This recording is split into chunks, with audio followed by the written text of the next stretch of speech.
Vee Gang, how are you doing? It's your girl Vee and welcome back to my YouTube channel. If this is your first time coming through to my channel, I'd like to say thank you so much for coming through. Remember to like, subscribe, and comment. And if you're a regular subby, welcome back. So in this episode, I wanted to talk about what you do not know about Cyprus in case you're planning on studying in Cyprus, moving to Cyprus, visiting for holiday, whatever reason it is. This is some information you need to know about Cyprus before you embark on your journey. And if you want to hear more about this, stay tuned for more. I'll be right back.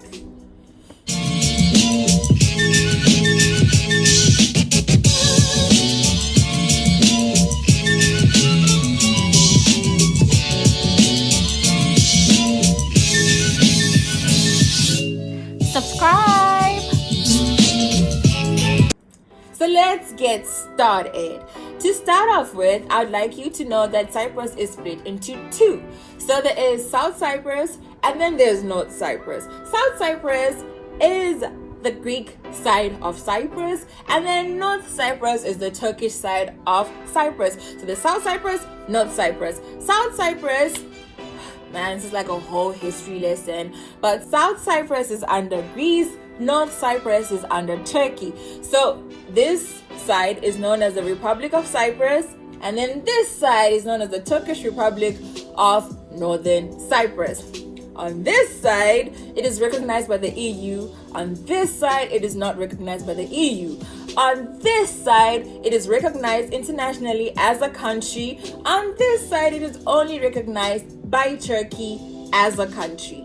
I hope that is clear. There are talks about a reunification of Cyprus to make it one whole Cyprus, but it's been a couple of years since they split up and North Cyprus decided to declare itself an independent country apart from South Cyprus. So there's a lot of talks that need to go into play in order for that to come through. But until that happens, Cyprus is split into two. So Cyprus is super hot during the summers, as in you need to prepare for super excruciatingly hot summers. It is hard to get a job in Cyprus once you have graduated from your degree, your bachelor's, master's, PhD, unless of course you want to work for the university. Getting a proper desk job is really difficult, so you need to keep that in mind if you're planning on studying in Cyprus. In Cyprus, you have to be in charge of creating your own opportunities, because opportunities won't come your way, but you better be looking for them. So in the south, the official language is Greek, and then the official language on the north side is Turkish. Both countries don't really speak in English, but they do, like in institutions and certain places you can find English easily available, but most of the time the Greek people speak Greek and then the Turkish people speak Turkish. From the two sides, the local people are Cypriots. The ones from the northern side do not want to be referred to as Turkish because they're actually Cypriots who are Turkish, but they are not Turkish people who are Cypriots. They are Cypriots first before they are Turkish by birth or by language or whatever it is. Same thing on the south side. The living expenses are not too high. Cypriots are generally very friendly people and they are very social people. They take a time to warm up, but once they do, they are really amazing people. They have a vast and a wide range of cuisine. So if you're looking for nice food, they have a range of nice food and then different food. So you choose which one you want. School is fairly easier in Cyprus than it is in Zimbabwe. In Zimbabwe, I just feel like yeah, everything, they just try to make everything a bit harder, but school studies are generally easier. Of course, there is IGCSE for O levels and A levels and stuff, which is standard. Cambridge is Cambridge. But in terms of university, I feel like university in Cyprus is easier than university in Zimbabwe. When you refer to Cyprus, you have to be specific. Are you referring to North Cyprus or are you referring to South Cyprus? Because you cannot say Cyprus in terms of referring to everything. South Cyprus does things differently. North Cyprus does things differently. South Cyprus, you can find stores like Mac, KFC, McDonald's, Sephora, Topshop, all that stuff. You can find it in the south. In the north, you can find Guess, Nike, Adidas, Tommy Hilfiger, Polo, Zara.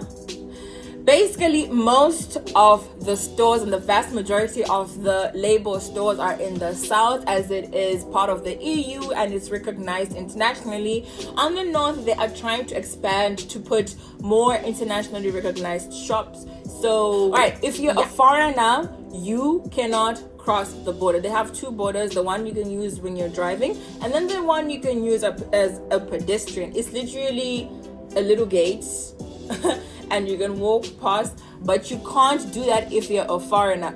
If you're a foreigner, let's say you're on the northern side of Cyprus, you need to go to Turkey. Then from Turkey you go to Greece. Then from Greece you go to Larnaca, and Larnaca is in South Cyprus. If you're in the south and you want to come to the north, you actually can cross. But if you're the north, you can't cross to the south. Food is generally cheap in Cyprus. It is absolutely hectic being a black woman in North Cyprus. I will link the video up here and you can check it out. As I said before, North Cyprus is not recognized. Most universities in the northern side of Cyprus are recognized under Turkey. So your certificate will need to be signed by the Turkish Ministry of Education. I feel like Cyprus has the most subtle way or form of expressing racism. It's not as outspoken, and I mean, of course, there's specific situations that are very obviously racist, but in most cases they are a bit more subtle. There is race. I feel like there's racism everywhere. The racism coming from, let's say, white people in Cyprus is a bit more subtle than you'd find in other countries. Cyprus is one of the safest countries in the world, so you could actually benefit from such a safe and secure environment.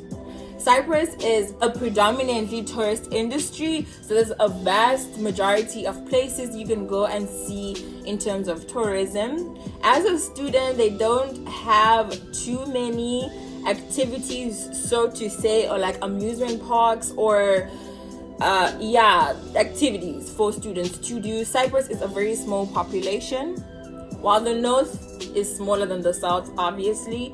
But yes, Cyprus does not necessarily look like what you see like on the European TV shows or European TV markets. It's a bit different. So if you are deciding to come to study in Cyprus, you need to bear in mind that it does not look like France, it does not look like Germany, it does not look like that is the north. The south is a bit more developed and has a bit more activities and festivities happening, but on the north it's not exactly as James Bond. Cyprus has amazing banking systems, so if you want to get into banking and you want to like save your money, keep your money, send your money, transact and stuff, it has amazing and really safe banking systems, so you can absolutely trust them.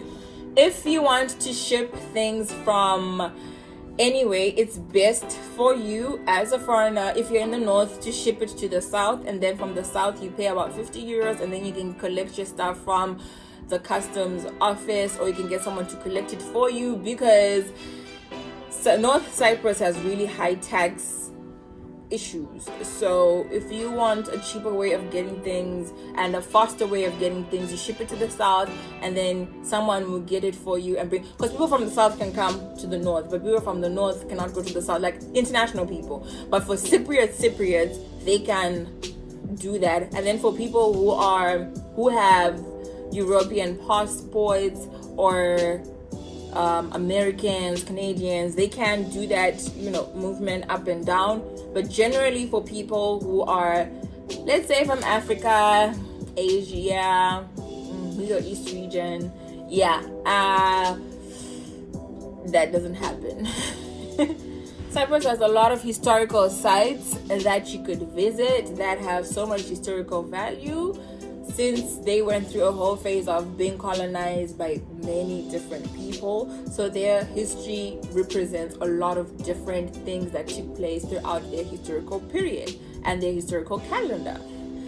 So thank you guys. Thanks so much for watching my YouTube video. Remember to like, subscribe, and comment. If you have any questions, let me know in the comment sections, and we're gonna have a fruitful discussion about this. I hope you have an amazing day. Thank you so much for watching. Bye. God bless. Mwah.